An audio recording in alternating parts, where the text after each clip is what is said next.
ավանդական կուսակցությունները ասում են մենք այն կուսակցություններից չենք, որ ընտրություններից առաջ բացվել ենք ու ընտրություններից հետո փակվելու ենք։ Բոլորի դեմը այն կուսակցությունն է, որ ընտրություններից առաջ բացվել է ու ընտրություններից հետո փակվելու է։ Եղտոտ քաղաքականությունը սկսելու է պատժվել, երբ որ բոլորին դեմեմ քվեաթերթիկ գոյություն ունենա։ Իշխանությունը միշտ ունենալու է 20% վարչական ռեսուրս, պետք չի առոգանտ լինել, պետք չի գոռոզ լինել։ Պետք է սթափ նայել իրականության աչքերին։ Ամեն անգամ նույն փոսը ընկնել պետք չի ինչ որ բաներ սովորելու համար եւ սա ասում եմ որպես այդ փոսը ընկած դուրս եկած մարդ։ Այսինքն ոչ մեկ հիմնադիր չի այդ շարժման։ Դա հասարակության պահանջմունքից ծնված շարժում է, ժողովուրդն է կոպիտ ասած այդ շարժման գաղափարական հայրը։ Բոլորին դեմը ինչքան էլ պարադոքսալ հնչի, ամենահամագործակցային ուժը կարա դառնա։ Երբ որ քաղաքացին ունի բոլորին դեմ քվեարկելու տարբերակ, ինչը մենք առաջարկում ենք բոլորին դեմեմ քվեաթերթիկ ավելացնել, ինքը մեյնսթրիմների հանդեպ իր բողոքը փոքր ուժերով չի արտահայտելու, փոքր ուժը պետքա կոնկրետ հիմնավորի ինքը ինչով է տարբերվում մեյնսթրիմից ու մյուս փոքր ուժերից։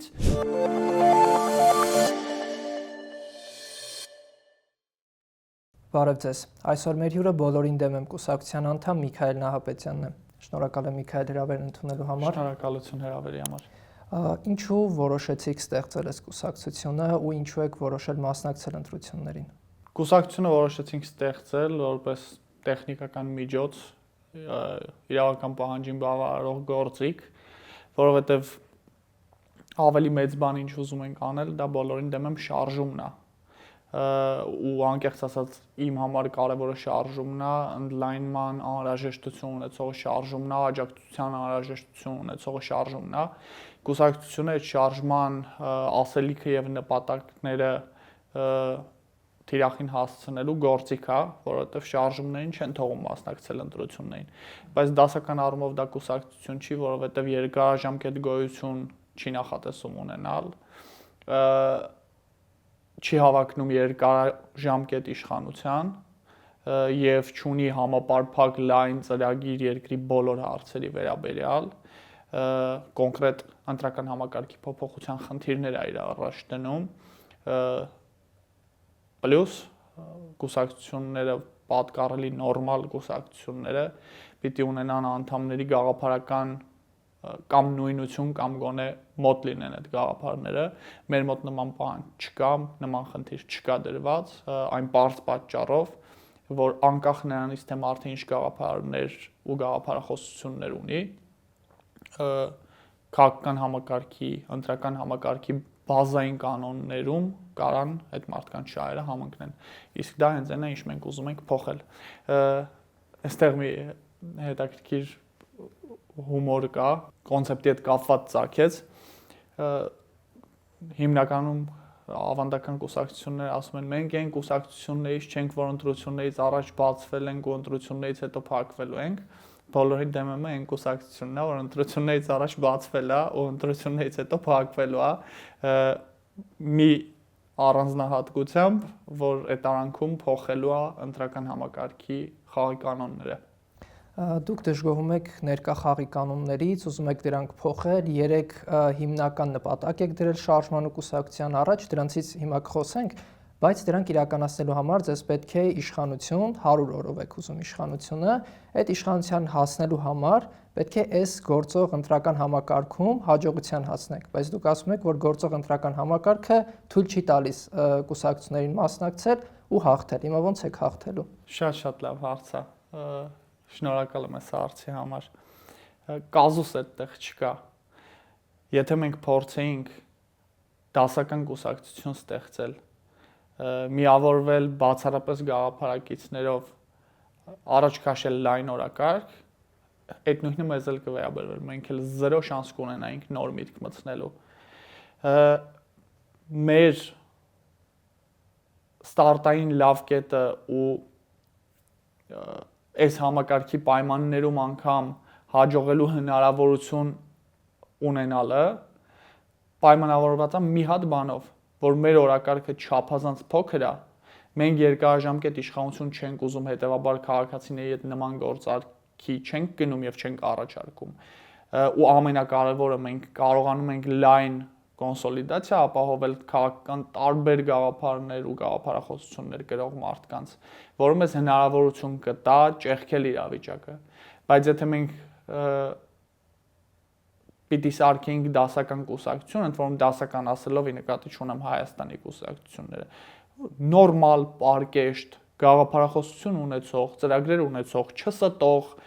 երբեք չգողացած մարդկանց կուսակցություն, եթե մենք սարքեինք, այս համակարգի պայմաններում այդ կուսակցությունը ունենալու էր 0 շանս, որովհետև նոր գաղափարների համար, դրան տաբլիշկան շուրջ տված է, գրած փակ է։ Որ ասում եք կոնսոլիդացիա ապահովել, կոնսոլիդացիա անհատների, չէ, ոչ թե քաղաքական ուժերի կոնսոլիդացիա օրակարգի շուրջ, որովհետև հիմա որ կուսակցությանը հարցնենք, իրենք վստահ են, որ այս ընտրություններին գնալու են, հաղթելու են, կառավարությունը ձևավորելու դժվար, իրենք ձեր հետ համակարծիք լինեն այս հարցում։ Մեծ քաղաքական ուժերը միանշանակ մեր հետ որևէ կերպ տարբերակ չկա, որ համակարծիք լինեն, խոշոր մեյնսթրիմ քաղաքական հոսանքները, այո, նրանք այս նախագծի մաս դժվար թե կազմեն։ Փոքր քաղաքական ուժերի այն հատվածը, որը ձեր ասած կերպով է մտածում, որ մենք կգնանք, կվերցնենք կառավարությունը եւ այլն։ Ես ուզում եմ ասել ամեն անգամ նույն փոսը ընկնել պետք չի ինչ որ բաներ սովորելու համար եւ սա ասում եմ որպես այդ փոսը ընկած դուրս եկած մարդ 21 թվականին ես տեսել եմ չէ այդ մթնոլորտը կուսակցական տարբեր շտաբերում ընդ որում ոչ մենակ այն կուսակցության որում ես էի ես տեսել եմ չէ այդ մթնոլորտը իշխանությունը փողոցում գցած է դե մի 15% ունենք կռիվ ենք 45-ի համար է ինչ եղավ հետո շատ դաժան էր ես հույս ունեմ, որ դրանից պետքա դասեր քաղել, որովհետև դա հանցավոր անզգուշություն կլինի, եթե դրանից դասեր չքաղվեն։ Ես որպես այդ դառը ապտակը ստացած ու դասեր քաղած մարդ եմ դա ասում։ Պետք չի առոգանտ լինել, պետք չի գոռոզ լինել, պետքա սթափ նայել իրականության աչքերին։ Այդ քաղաքական ուժերը, փոքր քաղաքական ուժերը մեր բնական դաշնակիցները կարող են լինել եւ մեր պլատֆորմը, որը ստեղծել ենք, ինքը բնույթով շատ հարմար է լայն միավորում ստեղծելու համար եւ դա մենք մեր հոր տնից չենք բերել, հետեւաբար չկա տենց կապիտուլյացիայի խնդիր, որ այ դուք միացաք մեզ, եթե ուշադիր եք եղել, մեր շարժման բոլոր անդամները երբ որ հանրահռչակում էին, որ իրենք էլ են շարժման մաս, բոլորը համանման մոտեցումով են ասել, որ ես միացել եմ շարժմանը, այսինքն ոչ մեկ հիմնադիր չի այդ շարժման, ոչ մեկ գաղափարական հայրը չի այդ շարժման, դա հասարակության պահանջմունքից ծնված շարժում է, ժողովուրդն է կոպիտ ասած այդ շարժման գաղափարական հայրը, այն մարդիկ, ովքեր չեն գնում ընտրությունների, մենք մնացած բոլորս ժրաջան կամ ոչ ժրաջան հետևորդներն ու մասնակիցները կարանք լինենք այդ շարժման ու իմ կոչն է մի պահ մի կողմ թողնել այդ մրցակցության երբեմն առողջ ջիղը խանդը կուրությունը ատելությունը որովհետև այս կողմում այդ փոքր ուժերը ես կարծում եմ բարեկամներ ունեն հավելին այս շարժման միացած ակտիվը այդ կուսակցությունների էլեկտորատն է եղել մենք խոսում ենք չէ դրա մասին երբ որ ինչ-որ բաներ ենք պլանավորում արդեն ընկերացել ենք շարժման մասնակիցների մեջ տարբեր ոնց որ անկեղծության պահեր խոսակցություններ ա լինում ու մարդիկ ասում են 21 թվականին որը ում ընտրել այդ խանդով վերաբերվող ուժերի թերացման հետևանքն է կամ ձախողման հետևանքն է որ ծնել է այս շարժումը հետևաբար ես կոչ եմ անում մենք եղբայր լինենք իրար ոչ թե թշնամի բայց այնուամենայնիվ մեր միակ հույսն ու ջանքը այդ քաղաքական ուժերի հետ ձեռքսեղմում ունենալը չի մենք պատրաստ ենք դրան մենք շատ կուզենանք որ դա տեղի ունենա բայց դա մեր հույսն ու ապավենը չի մեր հույսն ու ապավենը այն զրույցն է որը մենք պետք է մասշտաբավորենք ու գերմասշտաբավորենք այն զրույցը, որը մենք կունենանք մոտ 1.700.000 մարդկանց հետ, որոնցից 1.353.535-ը չեն մասնակցել 21 թվականի ընտրություններին, եւս մոտ 265,000-ը քվեարկել են փոքր քաղաքական ուժերի եւ հետեւաբար իրենց իղձերը քաղաքական իրողության չեն վերածվել եւ այն տասնյակ հազարավորները, որ քվեարկել են այսօր պարլամենտում գտնվող ուժերին, համարելով նրանցից որևէ մեկին չարյաց փոքրագույնը։ Դա մոտ 1.700.000 մարդու մասին ենք մենք խոսում, այդ մարդկանց հետ խոսակցություն, որակյալ ու բովանդակային խոսակցություն ունենալն է մեր անելիքը, աշխատանքը, հույսն ու ապավենը եւ ինչ որ մի կետից ես կարծում եմ, որ այդ փոքր քաղաքական ուժերի հետ եթե մենք արդեն իսկ ձեռք սեղմում ունեցած չլինենք, նրանց էլեկտորատի հետ միասին մենք կկարողանանք այդ երկխոսությունը շատ ավելի կառուցողական հունի բերել, որ ունենանք այն արդյունքը, որը մեզ պետք է։ Իսկ արդյունքը, որը մեզ պետք է, փոխել խաղի կանոնները, որպեսզի ոչ mainstream, ոչ գերիշխող գաղափարների հարող քաղաքացիները քվեարկելու հնարավորություն ունենան, այդ փոքր ուժերին ընտրելու հնարավորություն ունենան։ Շատ լավ, սովորաբար այս հարցից դասական քաղաքական ուժերը հրաժարվում են, այս հարցը քննարկել պատասխանել, բայց քանի որ ձեր ուժը դասական քաղաքական ուժ չի, փորձենք այս հարցին էլ պատասխանել, եթե չհաջողեք ընտրություններին, պատրաստ եք կամ անցնեք խորհրդարան ու չհավաքեք 50% ձայն օրինակ, պատրաստ եք համագործակցել ներկա կամ նախկին իշխանությունների հետ, արտախորհրդարանական որևէ ուժի հետ, ու եթե այո, ինչ օրակարգի շուրջ։ Բոլորին դեմ եմ, ինչքան էլ պարադոքսալ հնչի, ամենահամագործակցային ուժը կարա դառնա փաստացի։ Մենք պատրաստ ենք ցանկացած ֆրակցիայի քվեարկությամբ ձևավորել կառավարություն 100 օրով մեր 3 օրակարգային կետերը կյանքի կոչելու ու ազատ, արդար, արտահերթ ընտրություններ կազմակերպելու համար, որին ի դեպ մեր ձևավորած կառավարության անդամները չեն մասնակցելու, իսկ բոլորին դեմ եմ ինքնալուծարվող կուսակցությունը լուծարված է լինելու եւ եւս չի մասնակցելու այդ ընտրությանը։ Ցանկացած քաղաքական ուժ, որը այս օրակարգի մեջ իր ներդրումը կուզենա ունենալ, մենք պատրաստ ենք մեծ գնահատանքով փոփոխություններին աջակցությունը բարձր գնահատելով այդ համաձայնությունը կայացնել։ Իսկ եթե անցնեք խորհրդարան, բայց կարիքը չլինի ձեր ձայների ու որևէ ուժ կազմի մեծամասնություն, կհրաժարվեք մանդատներից։ Իհարկե։ Շատ լավ։ Հիմա շարժումն ունի 500-ից մի քիչ ավել, կոնկրետ թիվը չեմ հիշում, անդամ, ինչպես եք անելու, որ լայն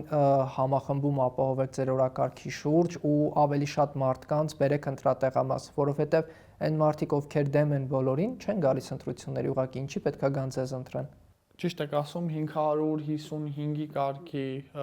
շարժման անդամներ կան, որից ի դեպ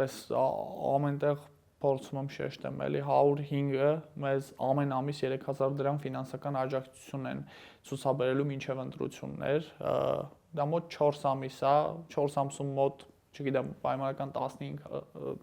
12-ից 15000 դրամ է, բայց այդ շատ կարևոր օգնություն է, որը մարդիկ մեզ ցույց են տալիս, այցելելով բոլորին դեմ.am կայք, իրենց քարտը գցելով, բաժանորդագրվելով ու փաստացի բոլոր այն մարդիկ, ովքեր որևէ հանրօգուտ գործով զբաղվել են, գիտեն թե այն ինչ հիմա կասեմ ինչքան կարևոր զգացողություն է, բայց փաստացի այսօր օրինակ բոլորին դեմ է մի գրասենյակը, այդ գրասենյակի վարձակալության վճարը ամբողջությամբ աջակիցների ու անդամների այդ 3000 դրամ հանգանակությունների վրա է։ Այս դա հերիք չի, չէ՞, ընտրար քարոզարշավանելու համար։ Իհարկե դա հերիք չի, ավելին դա հերիք չի եղել նաև մինչև այս պահը մեր արածների համար։ Մենք ավելի մեծ ներգրավվածություն ունեցող շարժման անդամներս սկզբնական շրջանում նաև ֆինանսական որոշակի ավելի մեծ ներգրավվածություն ենք ցուցաբերել, մեծ, ասենց ասեմ, 3000 դրամից տարբերվող չափի մասնակցություն ենք ցուցաբերել, ամեն մեկը իր հնարավորությունների այդ պահի նախատեսած չափով, բայց նույնիսկ դա հերիք չի լինելու։ Դրա համար մեզ պետք է անել երկու բան։ Առաջին այդ 105 թիվը դարձնել 1050 օրինակ։ Եվ երկրորդ աշխատանքով ցույց տալ, որ մեր կամքը, աշխատասիրությունը ու հավատը այս պրոյեկտի նկատմամբ ստեղծում է մասշտաբներ, մենք ամեն դրամը կարողանում ենք վերածել արդյունքի ու գուցե կգտնվեն այս ավանդական քաղաքականության մեջ ներդրումներ անող մարդկանցից տարբեր մտածող մարդիկ եւ նրանք եւս ինչ որ օրենքով թույլատրելի չափի ֆինանսական աջակցություն ցույց կտան։ Այս այդ մասով ինչ վերաբերում է ոնց եք հասնելու մարդկանց։ Ռազմավարությունը ունենք արդեն առաջի սևագիրը, ռազմավարություն տես բան, փիլիսոփայական թերթիկ չէ, էլի կոնկրետ գործողություններ ա մեջ գրած։ Առաջի սևագիրը ունենք, դեռ մի քիչ քննարկենք, այդտեղ ակնհայտորեն ոնց որ գովազդային մաս կա, որը հիմա շատ մանրամասներ չեմ կարող ասեմ, բայց ինչ որ հետաքրքիր բաներ հիմա փորձեմ ասել ձեր եթերում հնչելու համար։ Օրինակ հաշվի առնելով, որ շարժման անդամների մեջ մեծ թիվ են կազմում տեխնոլոգիական համայնքի աշխատողները, մասնագետները, մենք ոնց որ թե շատ ֆինանսապես մատչելի մեթոդ ենք գտել այնպես անելու, որ բոլոր մարդիկ իմանան, որ այս ընտրություններին կարող են քվեարկել բոլորին դեմ եմ շարժման օգտին այս փոփոխությունները աջակցելու համար։ Այդտենց հետաքրքիր մի հատ տարբերակ ենք գտել տեխնոլոգիաների ու որոշակի ճաշակով ասելիքի համադրության արդյունքում։ Երկրորդ բանը, որ մենք կանենք, մեդիա ֆորմատներում ահագին հետաքրքիր երևալու տարբեր բաներ ենք մտածել, որը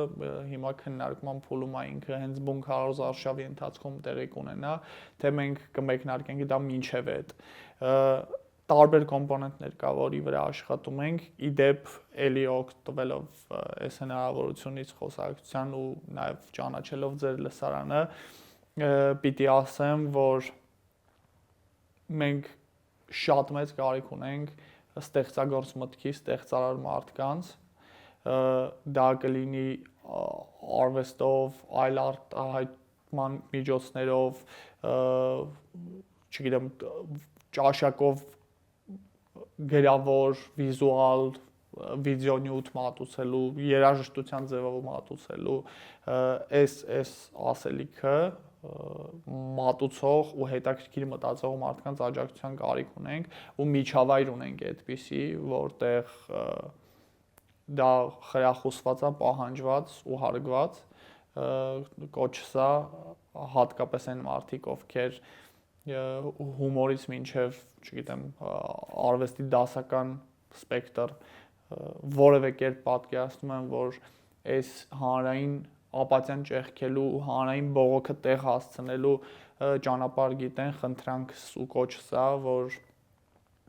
կապվեն, միանան, աջակցեն։ Ոնց է ստացվել, որ շարժման կուսակցության մեծամասնությունը ՏՏ ոլորտի մասնագետներ են, ինչ որ հատուկ է այդպես հավաքվել։ Չեմ կարծում, թե հատուկ է այդպես հավաքվել, երկու գործոն կար այդտեղ ազդեցություն ունենար։ Առաջի գործոնը դա խոսակցություններում, այս process-ի խոսակցությունների ամենասկզբնական փուլում ներգրավված մարդկանց մասնագիտական կազմն է, որովհետև առաջին հերթին ոնց որ երբ որ դու ինչ-որ խոսակցության մեջ ես ներգրավում ու սկսում ես հավատալ այդ պրոյեկտին, դու քո միջավայրի հետ ես շարունակելու խոսել։ Մեր ընկերներից, ասենք, չգիտեմ, Սպարտակը Գյուրեղյան, Արամը Քոչարյան, ՏՏ ոլորտի մարդիկ են, իրենց շփման շրջանակն էլ ՏՏ ոլորտում ու էլի ընկերներ կան, ովքեր ՏՏ ոլորտից են, կանոնաբանացանք չասեմ։ Ու բնականաբար այդ ոնց որ սուբյեկտիվ կտորը կարող իր ազդեցությունը ունենար։ Երկրորդ պատճառը, որը դա իմ ենթադրությունն է արդեն, ոչ մի կոնկրետ փաստով չի հիմնավորված, ես կարծում եմ, որ գալիս է նրանից, որ ՏՏ ոլորտը մի կողմից լինելով ֆինանսական տեսանկյունից միջին խավ ազատ ժամանակ ունի մտածելու քաղաքականության մասին, թեկուզ եւ որպես միայն ընտրող օրինակ կամ ազդող, բայց ոչ ուղիղ քաղաքական գործիչ կարգավիճակով ազատ ժամանակ ունի, բայց մյուս կողմից իր ապրելակերպի, արժեքների, անցած ուղու եւ այլ հանգամանքների բերումով ոչ դրան պայմանականորեն ասենք առաջադիմականություն, էլի, ոչ պատրաստ են քվեարկել ինչ որ ավելի հին էտապների Հայաստանի համար, ոչ էլ այնքան միամիտ են, որ գոյություն ունեցող Հայաստանի ֆանատը լինեն,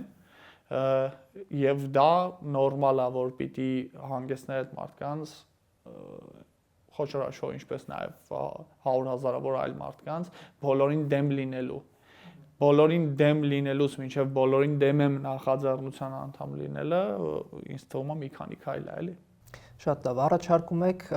ընտրական անցողիկ շեմը իջեցնել 1%, չկա մտաբախություն, որ սա կարող է քաոս առաջացնել, ասենք խորհրդարան անցնեն 15-20 կուսակցություն, որևէ կերպ չկարողանան պայմանավորվել, ցրվի խորհրդարանը ու այդպես օրինակ, չգիտեմ, 2 տարի չկարողանանք իշխանություն ձևավորել։ Երկու ռեժիմ կա այս խոսակցությունը տանելու։ Առաջինը, որ մենք ապրում ենք մաթեմատիկական մոդելում,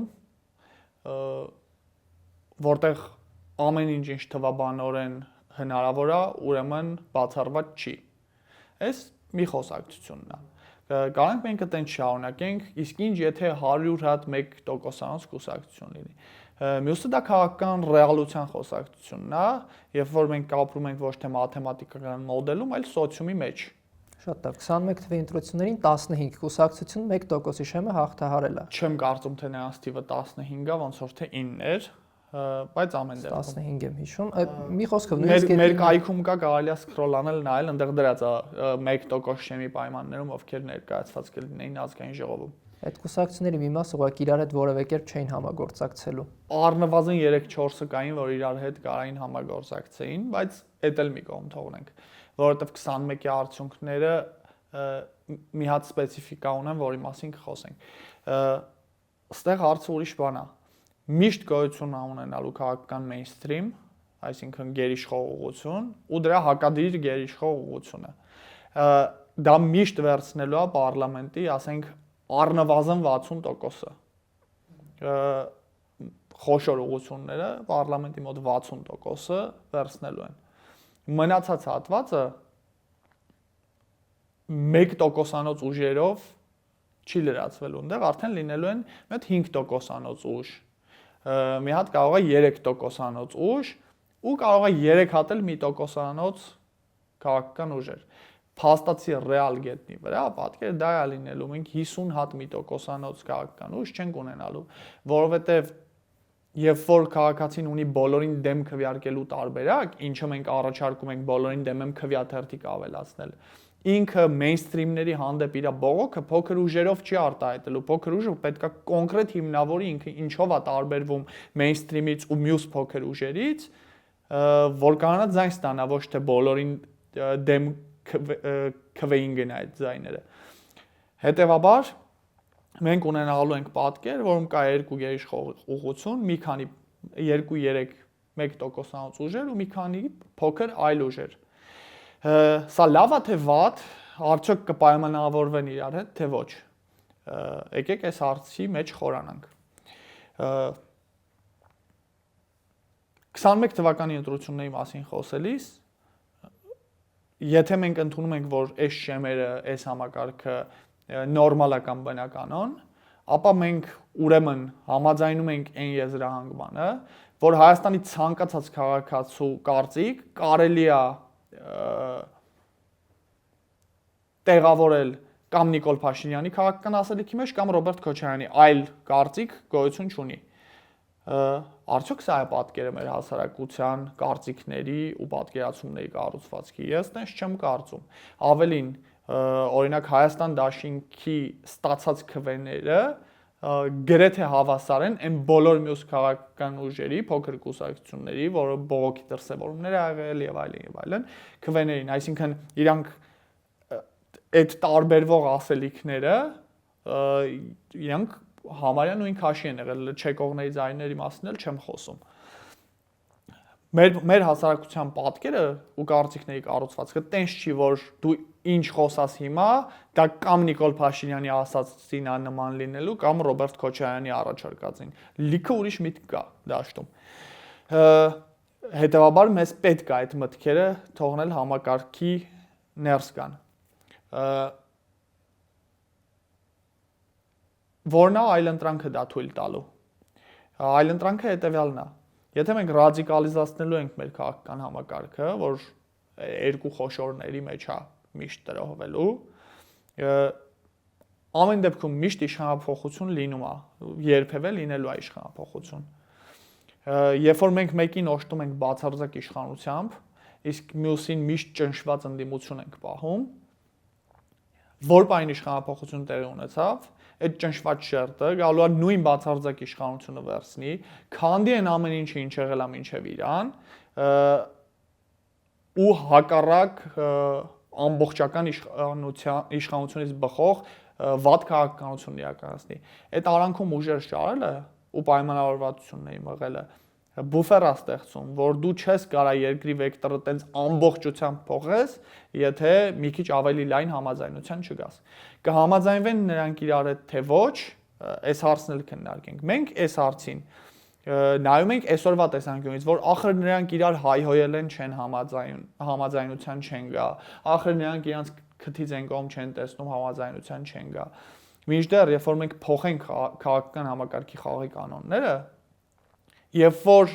ամենախոշոր քաղաքական ուժը, ամենաշատ ձայներ ունեցող քաղաքական ուժը ունենա ենթադրություն, որ չկա կայուն մեծամասնությունը, կարող է ստիպված լինի ինչ-որ մեկի հետ պայմանավորվի, ինքը արդեն իր նարատիվն հենց հղկելու, որ կարողանա պայմանավորվի, արդեն ինչ-որ ուժերի հասցեին սկսելու ավելի զուսպ խոսել, նրանք են փորձելու ավելի զուսպ խոսեն։ Հետևաբար այսօրվա ստատուս քվոյի դիրքերից վերլուծել այսօրվա քաղաքական դաշտը վաղվա համակարգում իրան ո՞նց է պահելու, ես չեմ կարծում, թե շատ վավերական խոսակցություն է։ Շատ լավ, այստեղ մի հատ ուրիշ մտավախություն կա, որ կարող են մեծ ռեսուրսներ ունեցող մարդիկ Հայաստանում ստեղծել իրենց կցորդ կուսակցությունները, որոնք կանցնեն խորհրդարան, իշխանության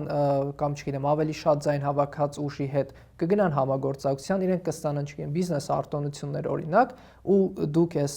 փոփոխությունը անելով կնպաստեք, որ օլիգարխները, չգիտեմ, մեծ բիզնեսմենները, որովհետև այդքան էլ դժվար չէ 1% հավաքել, իրենց ռեսուրսները օգտագործելով, իրենց կցորդ կուսակցությունների միջոցով անցնեն ու առևտուր անեն ավելի շատ օգուտներ ստանալու համար։ Այս ռիսկը գնահատել եք ու ո՞նց եք պատրաստում սա լուծել, այս ռիսկը։ Ես սկզբից թույլ փաստարկ կբերեմ, հետո կասեմ խիաթույլ ու ուժեղ փաստարկը կբերեմ։ Թույլ փաստարկս հետևյալն է, ինչի հիմա այդ օլիգարխները այն ավելի խոշոր ուժերի ցուցակներով չեն գնում կամ օրինակ նայելով 2017 թվականի ընտրությունների արդյունքներին մեզ հայտնի անուն ազգանուններով մարդիկ խոշոր ձեռնարկատերեր այն ժամանակվա օլիգարխներ ինչի տենց 5% հավաքելու խնդրեմ ունեին, որ 1%-ն հեշտ հանգիստ կհավաքեն, այ դա այդտեղ խնդրեմ է։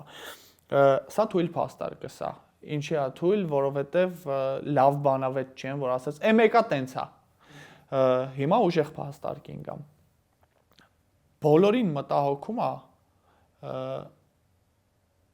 ընդդիմություն լինելու, падգամավոր լինելու անցողիկ շեմը։ Դրա մեջ մեծ աղետ են մարդիկ տենում։ Մինչդեռ շեմը իջեցնելով, մենք բարձրացնում ենք իշխանություն լինելու անցողիկ շեմը։ Այդ ոնց է որ մենք տենց հեշտությամբ կարող ենք ասենք դե լավ է 35 ես հավաքել, ոչինչ են, ինչքան է դա կմնում։ Մի 22%-ա բոնուս քեզ եղբայր։ Գնա աշխատի։ Այդ ոնց է որ մենք դրա հետ տենց հաշտվում ենք, բայց падգամավոր մարդուն չենք ուզում թողենք դառնա, որովհետև իրոք դրանք հակադարձ մեխանիզմներ են, երբ որ դու փոշիացումը կրճատում ես, իշխանության իրական աջակցության մակարդակը շատ ավելի բարձր պետք է լինի, որ ինքը կարողանա իշխանություն դառնա եւ կայուն մեծամասնությունը երբ որ հանում ես։ Հետևաբար մենք պետք է ընտրենք որի անցողիկ շեմի հարցն է մեր համար կարևոր, մենք ում ենք ուզում ավելի հեշտ ինչ տանք, մարդուն падգամավոր, թե քաղաքական ուժին իշխանություն ամբողջական։ Բայց բացի սրանից եւս մի փաստարկ կա։ Մենք քաղաքական համակարգի բոլոր խնդիրները չի որ լուծելու ենք այս փոփոխություններով։ Եվ ես լիարժեք համաձայն եմ ձեր հետ, որ այդ ռիսկը կա, որ ինչ որ մարդիկ առևտրական կուսակցություններ կբացեն։ Բայց ստեղծելով այս համակարգը մենք երկու բան ենք անում, որովհետև շեմը մենք առանձնության մեջ չենք իջացնում։ Մենք բոլորին դեմ եմ քվեաթերթիկ ենք ավելացնում։ Կանեն առաջի անգամ կեղտոտ գործարք, հաջորդ անգամ բոլորին դեմ եմ կշիռը կմեծանա, որ խնդրեմ կստեղծի իշխանության համար։ Կեղտոտ քաղաքականությունը սկսելու է պատժվել, երբ որ բոլորին դեմ եմ քվեաթերթիկ գոյություն ունենա։ Ու հեսա կխոսանք թե ոնց է աշխատելու դա։ Այս մի փաստարկ, որ դա ձեռնտու չի լինելու, որովհետև օքեյ այդ ընտրություններին կաշխատի, մյուսին դա արդեն պատժվելու է բոլորին դեմեմի կտրուկ աճով, որովհետև տենալու են, որ փոքր ուժերը գնում ծախվում են, հետեւաբար պետք է բոլորին դեմ քվեարկել։ Երկրորդ բանը, որ եթե մեծ քաղաքական ուժերի համար փոքր կուսակցությունների ինչպիսին լինելը խնդրեմ ստեղծի, վերջապես այս երկրում կուսակցությունները կնստեն իրար հետ ու փոխադարձ ընդունելի այնպիսի կանոնների շուրջ համաձայնության կգան, որ մենք արդեն կիմանանք, թե ում ենք մենք պատրաստ կոչել կուսակցություն եւ ովքեր կան հավակնեն թեկուզ մի տոկոսով պարլամենտում լինելու։ Կարա մտավախություն լինի, հա, մեծերը կհավաքվեն, փոքրերի համար ունես կանոններ կստեղծեն, փոքրերը ոնց որ առասարակ չեն ստեղծվի, որ մի հատ էլ մի տոկոսով անցնեն։ Հետ դեպքում բոլորին դեմը կաճի, իսկ բոլորին դեմը փոքր կուսակցությունից ավելի վտանգավոր բան է, որովհետև փոքր կուսակցության հետ քաղաքական հնարավոր համագործակցություն հնարավոր է, բոլորին դեմ եմ քվեաթերթիկի հետ դա հնարավոր չի։ Շատ լավ, հիմա այս բոլորին դեմ եմ քվեաթերթիկը, որ ներդրվեց, ես ոնց հասկանում եմ, եթե օրինակ 51%-ը քվեարկի բոլորին դեմ եմ, ընտրությունները չեղարկվում են, նորից են անցկացվում։ Իսկ այտենց կարող է անընդհատ այդպիսի բան կրկնվել։ Չի կարող։ Էլի, որովհետև մենք մաթեմատիկական մոդելում չենք ապրում, մենք սոցիումում ենք ապրում։ Շատ լավ, այդ մարդիկ մի ամիս հետո հո չեն փոխելու իրենց կարծիքը։ Ես կարծում եմ, որ բոլորին դեմը երբեք 50+1% չի հավաքելու, որովհետև փոխվելու է քաղաքական ուժերի վարքը, ընդ որում ոչ նրանից, որ իրանց մեջ բարին եւ լուսավորն է զարթնելու, այլ այն պատճառով, որ շահեկան է լինելու փոխվելը։ Քաղաքական ուժերը դեմքով շրջվելու են դեպի քաղաքացին, գնալու են հատ ամեն քաղաքացու սիրտը շահեն, որպեսզի ինքը բոլորին դեմ չքվեարկի։ Մենք ստեղծում ենք քաղաքական դաշտի համար ընդհանուր կոլեկտիվ չարիքի կերպար,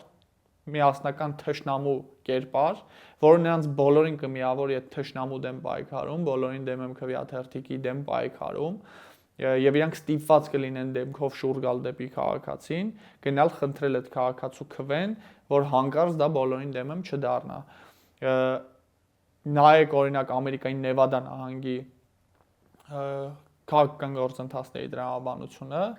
ու կտեսնեք, որ դա այդպես է աշխատում, այնտեղ հələ հետևանք չունի բոլորին դեմ եմ ու տենց է աշխատում, բա որ հետևանք ունենար ոնց կաշխատեր։ Շատ լավ, էս 50%-ի պարագայում, եթե 33% եղավ օրինակ։ Եթե 33% եղավ, քաղաքական ողջ դաշտը միասին,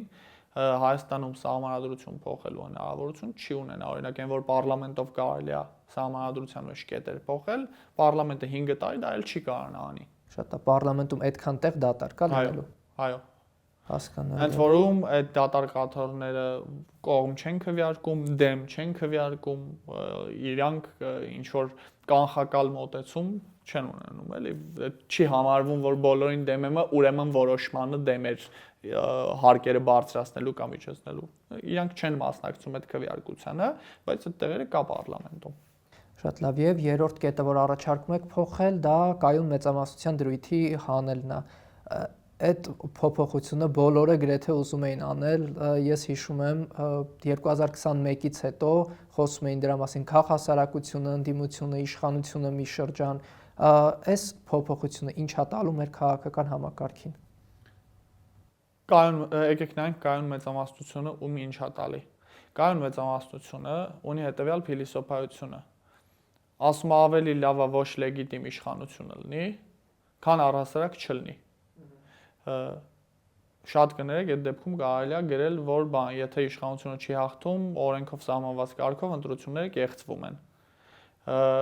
որովհետև այդ նույն մտայնությունից է գալի։ Կայուն մեծամասնությունը ասում է, եթե դու 52% քո բնական մահով չստանաս, ապա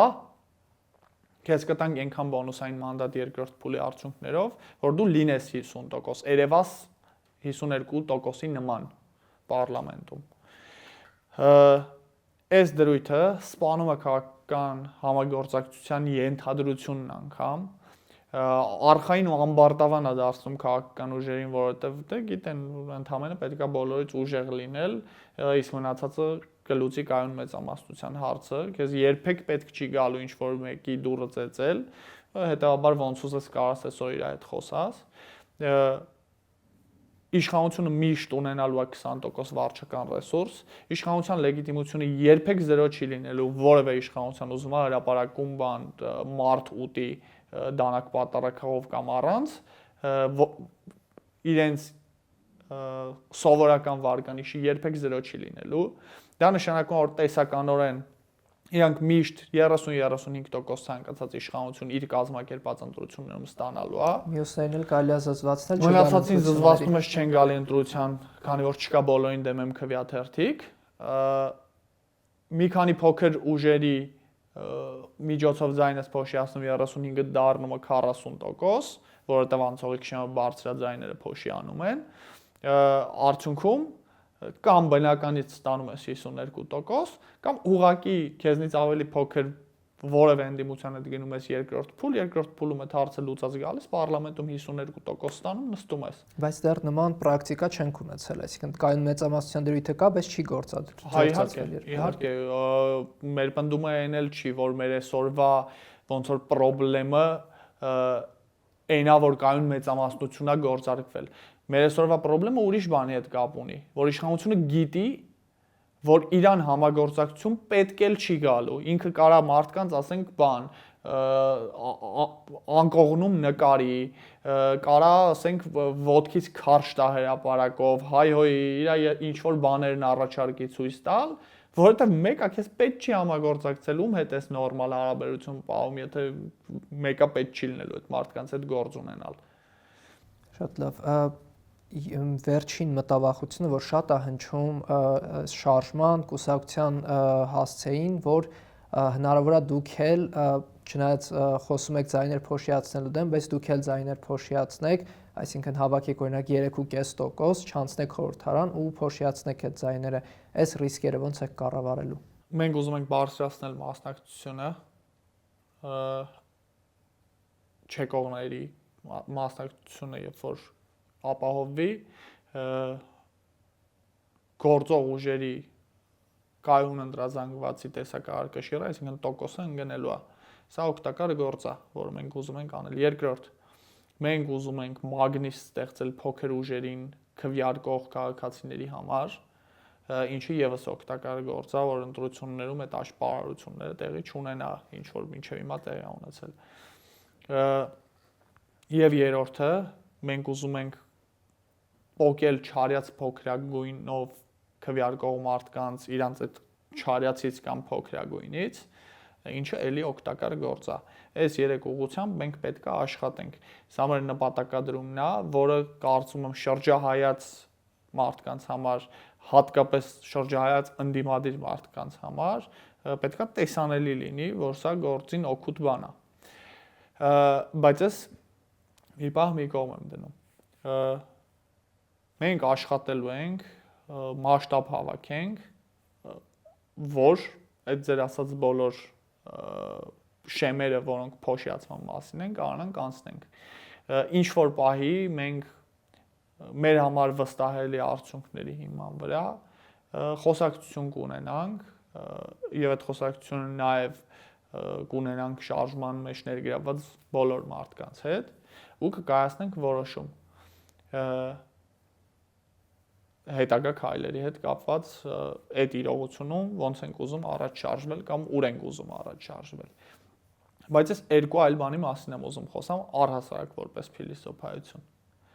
Առաջինը, որ ցանկացած փոփոխություն ռիսկ է։ Եթե մենք չանենք այն ինչ հիմա անում ենք, ոչ մի փոփոխություն տեղի չի ունենալու։ Ընդ որում ոչ որակական, ոչ էլ ստատուս քվոյի։ Այդ ընդդիմադիր ուժերն են հիմնականում փոշիացման նարատիվը տարածում։ Ես ուղիղ տեքստով ուզում եմ ասեմ, բացառվում է ընդդիմադիր այդ ուժերը, կարողանան փոփոխություն բերեն։ Դա հիմքից բացառվում է, դա ապացուցում է սոցիոլոգիան, գոյություն ունեցող հայտնի սոցիոլոգիական փաստերը, եւ դա ապացուցում է պարզ քաղաքական վերլուծությունը նրա մասին, որ այդ բոլորին դեմ մարդկանց, ընտրության չեկող մարդկանց իրանց օրակարգը չի կարա բերի, որովհետեւ եթե կարանար նախորդին բերած կլիներ, այդ մարդիկ X-ը Y-ով փոխել չեն ուզում։ Իրանք չեն կարողանալու Նիկոլ Փաշինյանի էլեկտորատից վերցնեն չարյաց փոքրագույնով քվեարկող մարդկանց վստահությունը կամ չեն կարողանալու հաղթահարեն իրանց հանդեպ եղած անվստահությունը, որը այդ մարդկանց ուղղում է դեպի Նիկոլ Փաշինյանը քվեարկել, եւ ելքը նույն կերպ վճռված է լինելու ինչ որ 21 թվականին։ Այս իրավիճակի մեջ ինչ որ բան է պետք փոխել։ Հիմա եթե այդ ինչ որ բանը ընդդիմադիր մանդատների քանակն է, որ իրանք մտածում են, վայ 3 հատ պակաս կլինի։ Ես իրանց 3 հատ պակաս մանդատի ռիսկի ու դրա քաղաքական պատասխանատվության տակ պատրաստ եմ մտնեմ հանուն նրա, որ իմանամ, որ գոնե շանս կար փոփոխության։ Սա միակ տարբերակն է այս ստատուս քվոյում փոփոխություն մտցնելու։ Մնացած բոլոր տարբերակները տանում են ցուցանիշներով տարբեր քաղաքականապես նույն արդյունքին, ինչ որ եղել է 2021 թվականին։ Կարող ենք ասել, որ ձեր թիրախային լսարանը ոչ թե ընդդիմադիր տրամադրված մարդիկ են, այլ են մարդիկ, ովքեր չեն գնում ընտրությունների։ Մենք կարող ենք դա ասել, բայց ընդդիմադիր այն քաղաքացիները, ովքեր հստակ որոշում չունեն, որ մենք ուզում ենք քվեարկել ընդդիմությանը, այլ քվեարկում են չարյաց փոքրագույնով, մենք այդ մարդկանց հետ խոսելիք ունենք։ Այդ ես չեմ թաքցնի, ուզում է խանդեն, ուզում է նեղանան, ուզում է հայհոյեն ընդդիմադիրները, այդ խոսակցությունը տեղ ունի։ Եթե իրանց ընտրողը ոչ թե հավատում է իրանց ծրագրերին եւ իրանց նպատակներին, այլ իրանց քվեարկում է որպես չարյաց փոքրագույն, հա մենք հավակնում ենք իրանց այդ ընտրողների այդ հատվածի քվեն ստանալու։ Ոնց հասկանում եմ, ձեր գերնպատակը համակարգի փոփոխությունն է, ոչ թե իշխանության, այսինքն իշխանափոխության ձգտող ընտրողը ձեզ չի գալու քվեարկի։ Ես չեմ կարծում, թե իշխանափոխության ձգտող ընտրողը կունենա իշխանափոխություն, եթե ամեն ինչ մնա այնպես ինչպես կա ու բոլորին դեմը չանի այն ինչ պատրաստվում է անել։ Հիմա եթե իր համար ամենակարևոր բանը իշխանափոխությունն է, ինքը խոշոր հաշվով երկու տարբերակում էլ տես շատ կորցնելու բան չունի։ Մի դեպքում համակարգ է փոխվելու եւ համակարգ է փոխվելու եւ իշխանություն, մի դեպքում փոխվելու է իշխանություն ու ինչ որ այլ բաներ էլ կփոխվեն։ Չեմ կարող այդտեղ ասեմ, որ բան, դե մենակ իշխանությունն է փոխվելու, ասենք ինչ որ ուղղության քաղաքականություն կփոխվի, գուցե լավը, գուցե վատը։ Կարող է այդ իշխանափոխություն ուզողը հետո օրինակ կանգնի ասի, վայ, բայց մտածում էի բան, պատերազմում պարտության մեղավորներին հրապարակում կախելու ենք, բախի տենց չեղավ, կարող է տենց լինի ու ասի, վայ, բայց ես մտածում էի, որ ամեն ինչ օրենքով է լինելու, բախի սենց եղավ։ Այդտեղից հարցեր է բացում, որը եթե ինքը վստահում է այդ քաղաքական ուժին, պետք է գնա այդ հարցերը տա, պատասխանները ստանա, եթե համոզիչ է, գնա քվեարկի։ Այն մարդուն, ում համար որևէ ընդդիմադիր ուժ համոզիչ է, ինքը գիտակցված ուզում է ապրի այդ մարդու առաջարկած Հայաստանում, մենք այդ մարդուն խոշոր հաշվով համոզելու բան չունենք։ Ընդ որում իշխանության այդ նույն ձևի ընտրողին էլ մենք համոզելու բան չունենք։ Շատ լավ, ձեր ուզած 3 կետերը փոխելու համար ուրիշ տարբերակ էլ կար՝ լայն ընդդիմադիր կոնսոլիդացիա ապահովել, գնալ ընտրությունների, հաղթել իշխանությանը ու անել այդ փոփոխությունները, որովհետև այս դեպքում, քանի որ դուք 100 օրով եք ուզում իշխանությունը, կարող է ձեզնից հետո գա նոր իշխանություն, չեղարկի ձեր արած փոփոխությունները։ Ես չեմ կարծում, որ որևէ նոր եկող իշխանություն մանավանդ եթե այս process-ը հանրային լեգիտիմություն ստանա, նախ տեխնիկապես ունակ կլինի դա փոխելու, որովհետև այս սենց անելու համար 2/3-ը պետք եւ սա հետ փոխելու համար էլ 2/3 պետք է լինելու։ Երկրորդ ես կարծում եմ հանրությունը, երբ որ այս փոփոխությունների ուժը էներգիան տենա թույլ չի տա դա անել։ Եվ երրորդ ես կարծում եմ, որ դրա մեջ խոշոր հաշվով իրանք էլ հետաքրքրված չեն լինի, որովհետև դա այտենց մեծ դավադրության տեսք է ունենալու, որը երբեք քաղաքականապես ապահով չի։ Ինչ վերաբերում է լայն ընդդիմադիր կոնսոլիդացիային։ Դա ընտրության հարց է։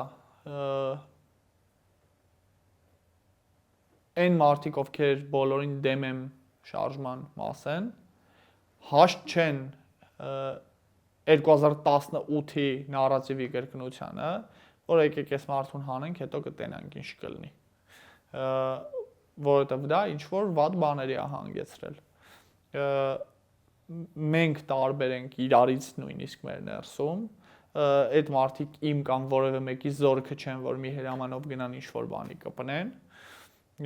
Իսեր Աստծո այն քաղաքական ուժերը, ովքեր ունեն իրենց համակիրները, կուսակցականները, ներդաշնակ են, ունեն ծրագիր եւ տենում են, որ դա ադապտիվ է, մեկը մյուսի հետ կարա միանա, ազատ են, դաշտը կտրիչներինն է, բայց այն մարդիկ, ում համար դա ընդունելի սցենար չի, որ եկեք փոխենք, հետո կտենանք ինչ կլինի, կարան քվեարկեն բոլորին դեմ եմ։ Շատ լավ եւ մարդիկ սովորաբար հայ հասարակությունը դες լիդերների է սիրում։ Ձեր ուժը շարժումը կուսակցությունը լիդերներ չունի։ Այս հարցի շուրջ ինչ եք մտածում, ինչ որ առաջնորդը ով է լինելու ձեր շարժման։ Երբ որ երեխու տանունը արքա է դնում, ինքը դրանից ավտոմատ արքա չի դառնում, էլի։ Առաջնորդ չեն նշանակում, առաջնորդ ձևավորվում է պայքարի այդ հրի ու բովի մեջ։ Մենք